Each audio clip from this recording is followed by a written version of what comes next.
Greetings, Wildcat families, and good morning, good afternoon, good evening, whichever is applicable to you as you watch this video. I'm Mr. Fleming, if those of you that don't know, and I am excited to be here before you presenting information at the beginning of this school year. I want to welcome you to the 2021-22 school year. I know it has been anything but a traditional opening, and I appreciate all of your patience as we've worked through some challenges to start the school year.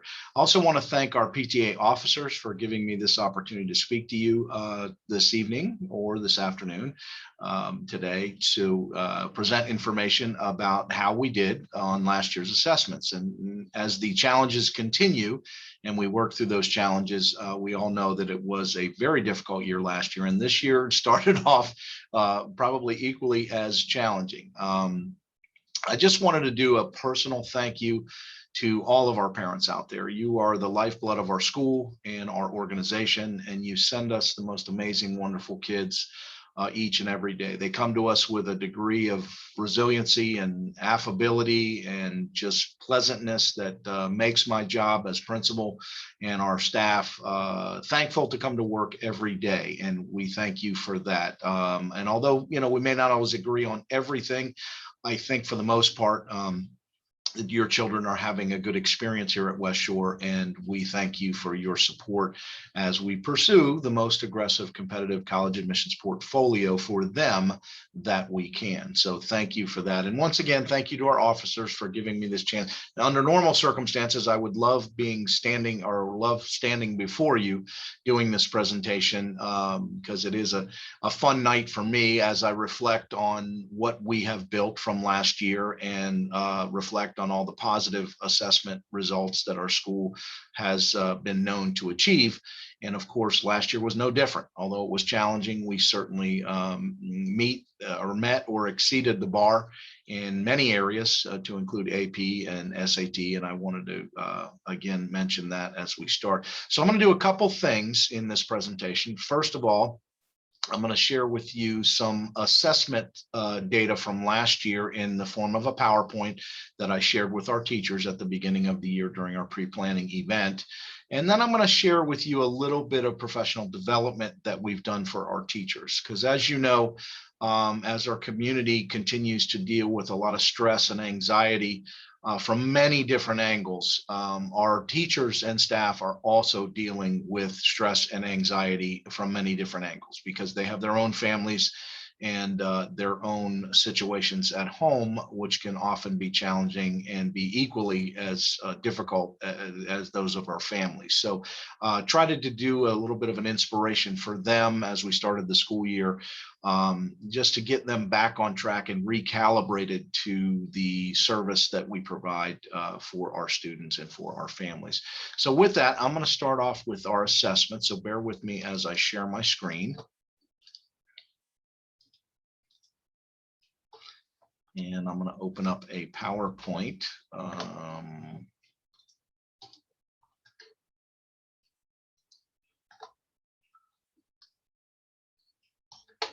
Okay, bear with me, sharing my screen.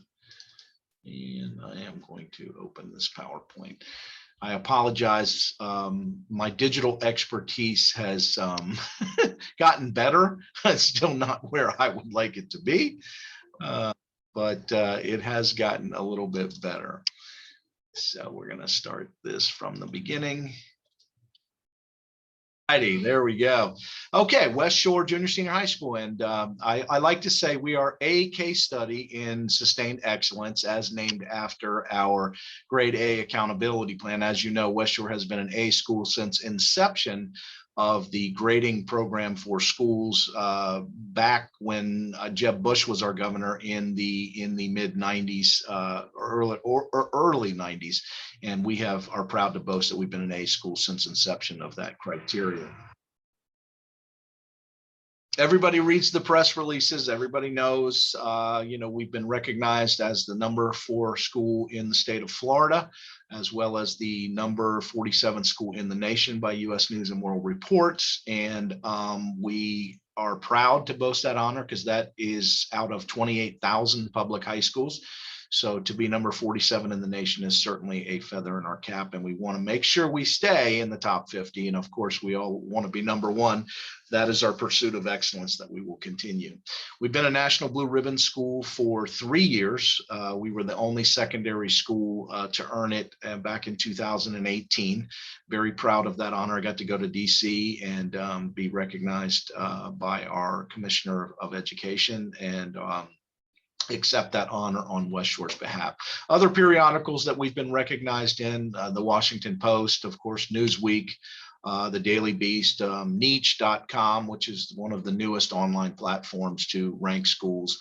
And we're very proud of each and every one of these honors. But as I've often said, and many parents will certainly agree with me, if you're doing things right by kids and you're treating families and kids with utmost respect, dignity, and have their best interests in mind, these rankings take care of themselves. So I firmly believe that while we're proud of all these rankings, they do take care of themselves in terms of the rankings and the assessments for kids that they do.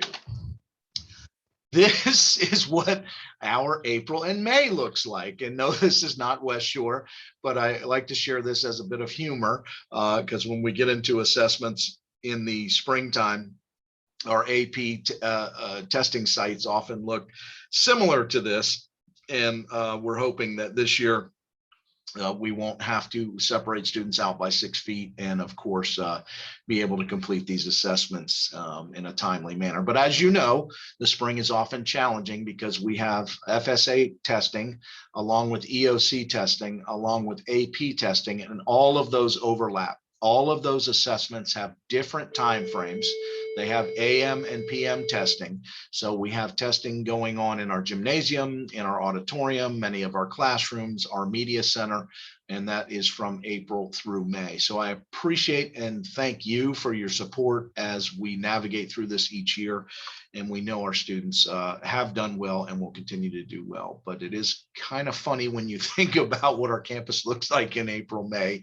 And although it's not this bad, it does look something similar. So I'd like to share with you a little bit about our advanced placement historical data. And you can see since 2013 all the way to 2021, the number of assessments we have increased in. We have 29 AP courses in our schedule, and I'm very proud to report that we've always hovered around 75% pass rate. And last year we gave 455 students 1,231 AP tests. And that is a duplicated number because many of our students obviously are taking more than one AP test. That's why we have the number of assessments at 1231. But amidst all the challenges, amidst the disconnect with e-learning and synchronized learning and some kids being on campus, some kids being off campus, they did master content effectively. And you can see that by the pass rate of 3 or above, which is 73%, which does earn our children college credit. And we're proud of our students and our teachers for meeting those challenges last year.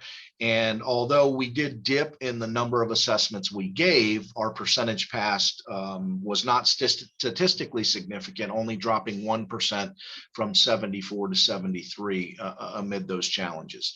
So very proud, once again, of our students and our teachers. And you can look at that historical information. And you can refer back to this whenever you want, because this is obviously a recorded presentation. One of the things I like to boast here at West Shore, of the many things, is our national merit. And as you know, that our students that take the PSAT are entered into the national merit qualifying test. Students that earn a selection index, usually around the 200s, get chosen as national merit commended students. And oftentimes we'll have upwards of 20 to 25 of those. Of those, they are entered into the national merit semifinalist and finalist competition. The national merit commended are one of 30,000 students. The national merit semifinalists are one of 16,000 students out of 1.5 million nationwide. And then, of course, the national merit finalists, which is the final phase of the competition, are students that are one of 15,000 out of 1.5 million nationwide. And I am proud and excited to acknowledge that we had 10 National Merit semifinalist students and 6 National Merit finalist students in those respective categories. And again, these represent the top 99.9 percentile of students across the United States. And West Shore leads the pack of all the schools, both public and private, in the number of National Merit qualifying students. So once again, very proud of our students for their aptitude along with their commitment to their studies, which refine those and allow them to be chosen as finalists, semifinalists, and commended. Here are ACT mean composite scores, and I do apologize because of the lag in some of the data reporting. We do not have scores for 2020, 2021. We're hoping to get the 2021 scores for our students who took ACT in October.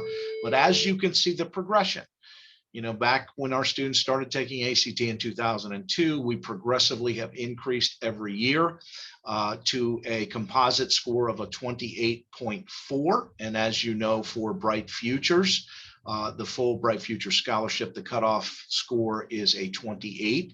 So our students who took the ACT, and we often encourage our students to take both ACT and SAT, and people often ask me what the difference between those two tests are. And the ACT seems to be more of a cerebral aptitude assessment in that it covers a range of topics, whereas the SAT focuses a little bit more on the math and language skills. So anyway, that's just my own assessment of looking at historical data between the two tests.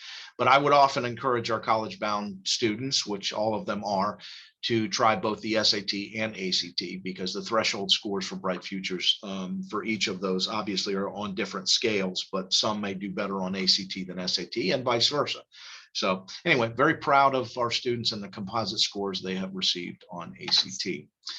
The SAT reading and math scores, as you can see, we had a little dip in 19 and 20 because of obvious reasons. Last year, we were back on the upswing, a 633 in the verbal and a 635 in math as composite averages. As you know, that is right on the threshold for the Bright Futures full scholarship. And those students that are within a few points, we encourage them to take it multiple times so they can meet that SAT threshold for the full Bright Futures. But we're very proud of our students for continuing their commitment to their studies. And I would throw in a plug for Khan Academy. We have the students using their College Board accounts, set up their Khan Academy accounts, or excuse me, with College Board and using Khan Academy.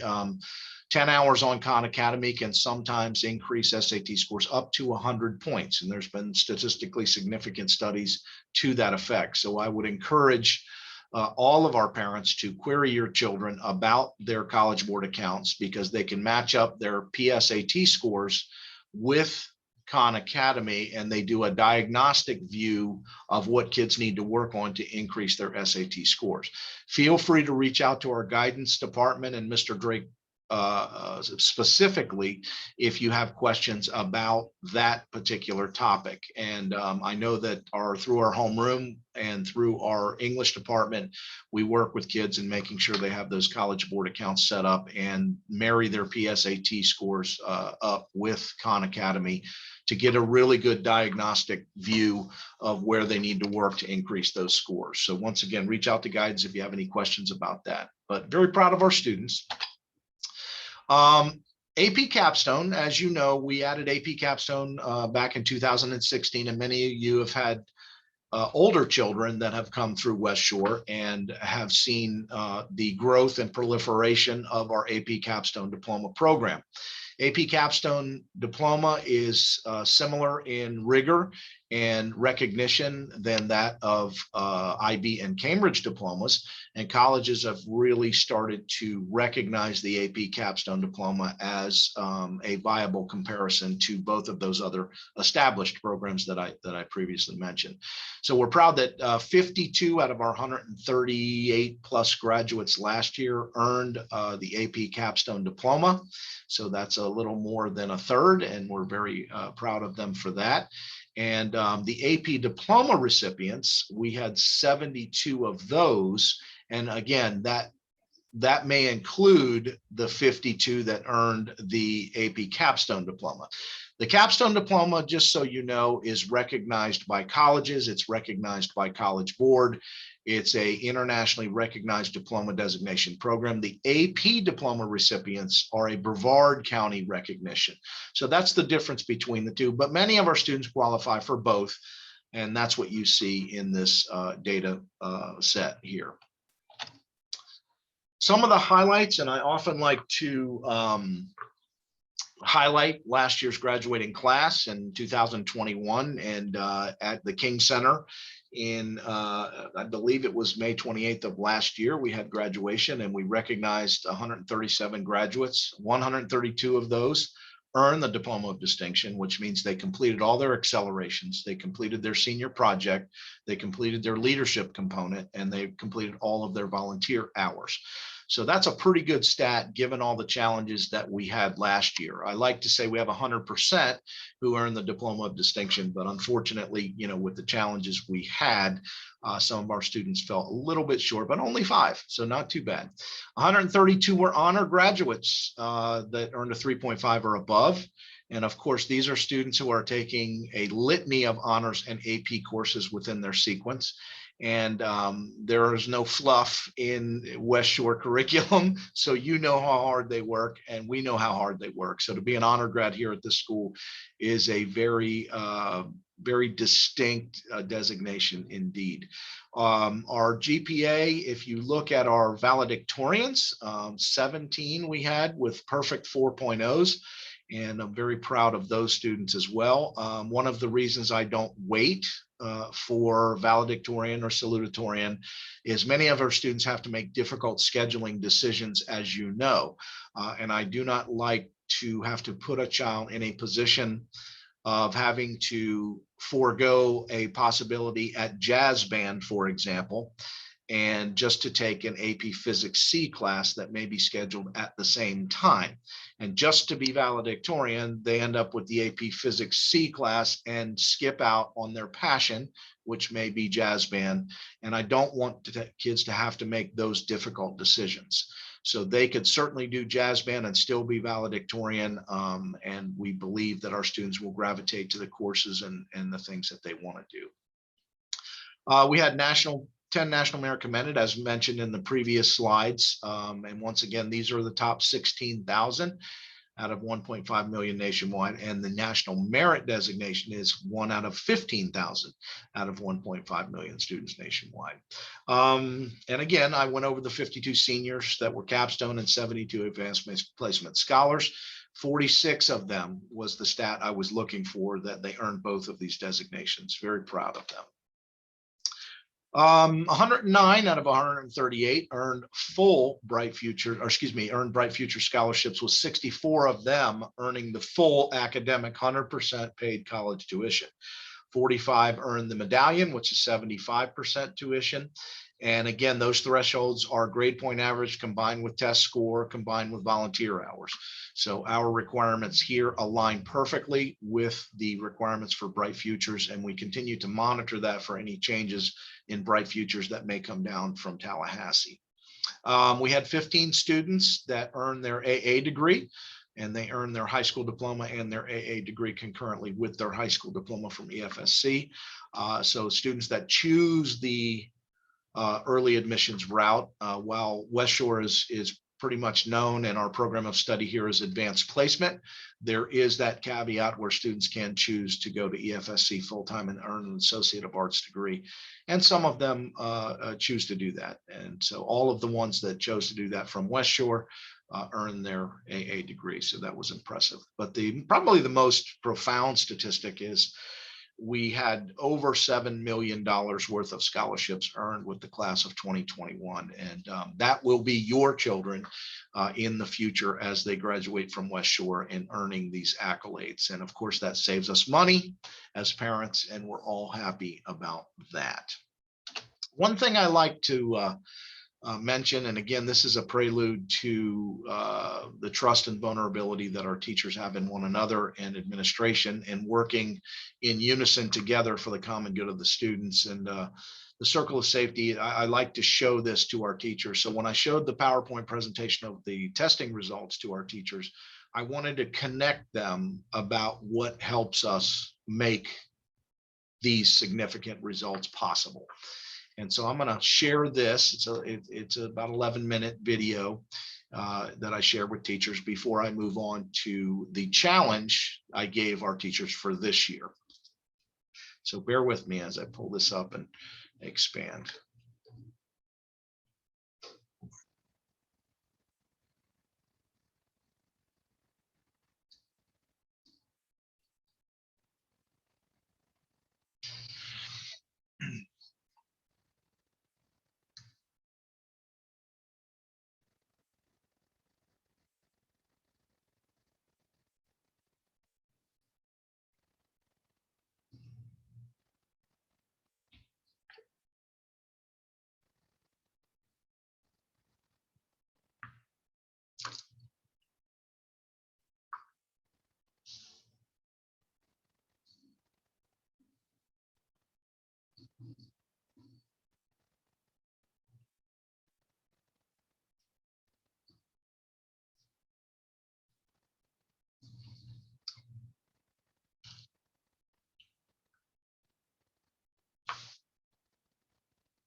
Okay, and as we looked at that video and listened to it, talking a lot about business model and organizations regarding, the circle of trust and things like that.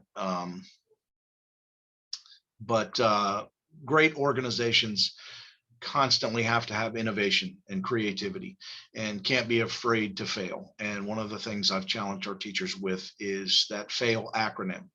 It's our first attempt in learning. And while all of us would like to be able to rely specifically on specific standards and specific curriculum and specific outcomes and things like that, it stifles innovation and creativity a little bit. So I ask our teachers to step outside that, to try new things with kids, to try to engage learning in a different way and attach learning to emotion.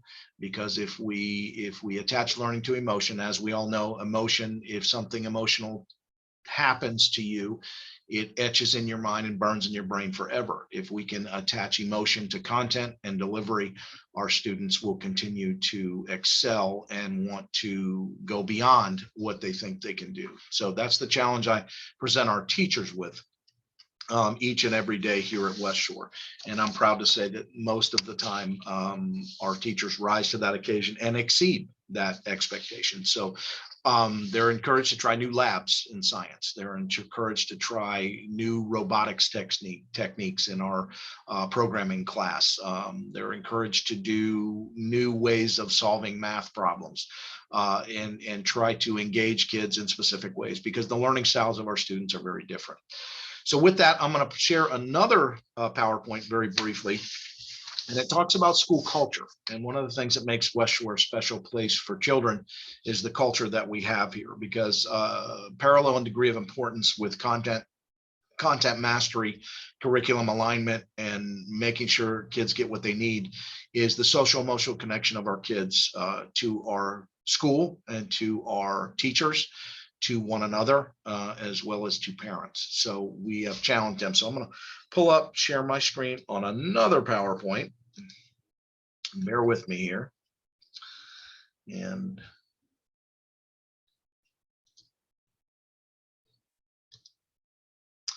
okay. And this is one of the things I've been most proud of here at West Shore is being able to bring in the very best teachers that believe in the sense of teamwork and school culture. Teachers that work closely with one another and talking about content and talking about instructional delivery make good things for kids. And again, I like to talk about culture as a way to promote innovation and creativity among instructional practice. And this is what we have challenged them with. So bear with me as I start this next PowerPoint. I apologize for the sound graphics. I was adding that to the presentation. But again, West Shore, like I said, one of the powerful things about our school is a case study in school culture and some of the things that sets us apart. And basically what culture is, it's a set of rules for human behavior in an organization. You've often heard me refer to our school as the Wildcat Nation. And oftentimes I like to consider that we annex things into the Wildcat Nation, move forward and make it better. Some of the things that we talked about, and I'm going to show the video that so that you can get a clear picture and understanding of the challenge for our teachers as we move forward in our school culture. I'd like to share here. So bear with me. This is not a very long video. I'll show this and then I'll talk a little bit more about it.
Okay, back to the presentation, and you heard a number of those things, and you might be asking yourself, why is Mr. Fleming showing us videos of business models and organizational models, and I can tell you that as we look at the most effective business practices and businesses over the years and organizations, it's about people, and it's about connecting people to one another, connecting them to their content, and connecting them to their end user, as you heard in that video, and that is you, the parents, and our students.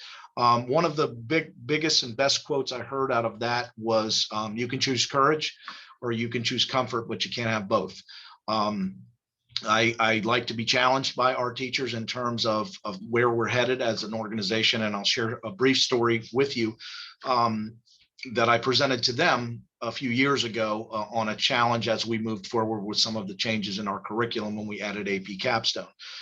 Back in the late 80s, early 90s, there was a company called Brother. Many of you may remember them. Old people like me will remember Brother because they were a typewriter company. And in the late 80s to early 90s, they made their most Mac Daddy product they ever made in the world. It had autocorrect, voice command, all of the features and as an electric typewriter did. But if you recall, something came out in the same year, and that was the personal computer. And so here's a company that built their most Mac Daddy product in the world that they have ever built, that they were very proud of. And it was revolutionary in the electric typewriter world, but it was obsolete. And it became obsolete because there was another product in the personal computer and the dot matrix printer, and we all remember those. And I never want West Shore to be Brother. So we consistently try to push forward with innovation and creativity and meeting the needs of what students need as far as their college admissions portfolio. So there's a lot of research that goes into that by our guidance team and the most highly selective colleges in the nation to ensure we are giving our students the best opportunity to get into their college of choice. So the challenge was to re-energize, recalibrate, and reconnect with our students. And that was the mantra we used for the 2021-22 school year. Naturally, we've been derailed a little bit through forces outside of our control, but I can tell you that as an organization, that remains our mission. And we are going to continue to do the best we can, and you will get the best we have as an organization in preparing them for your children. And once again, it's not perfect. It never is. And we realize that we are dealing with your most sacred and precious commodity in your children. And we will continue to work tirelessly to meet their needs as well as the needs of what their future is going to hold. So with that, I'm going to cut this short. I'm not going to go through the whole PowerPoint that I did for teachers, but part of that culture and organization, as you know, is trust. And along with the academic rigor and the things we put children through for their best interest in terms of academics. The other side of that is the activities. And I know we've really fallen short as the society on our activities for children, and we are going to work to try the things like homecoming and powder puff and spirit week. And I can assure you that we have daily conversations with